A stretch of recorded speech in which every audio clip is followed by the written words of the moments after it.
সম্মানিত দর্শকবৃন্দ, আমরা এইমাত্র একটি বড় খবর পেয়েছি। বিস্তারিত জানতে চোখ রাখুন আমাদের সাথে। এই যে ঢাকা 11 আসনের বিশিষ্ট সন্ত্রাসী সাহেব আল্লামা কাইয়ুম সাহেব, আরেকজন সন্ত্রাসী আছেন ঢাকা 10-এ তো মনে হয়, ওনার নাম যেন কি, আল্লামা রবিউল ইসলাম চাঁদাবাজি, খুনের আসামি। ওনাকে হলো রেলঘাট, নৌবাহিনী সবকিছু দায়িত্ব দেওয়া হয়েছে।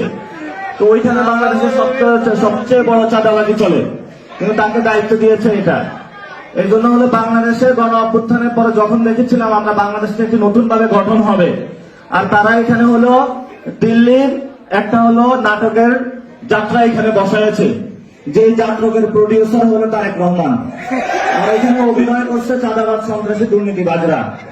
তা আমরা হলো এই নর্তকীদের নাচ দেখি, মাঝখানে হলো বাংলাদেশের হলো কামসারা হচ্ছে। এই হলো বাংলাদেশের।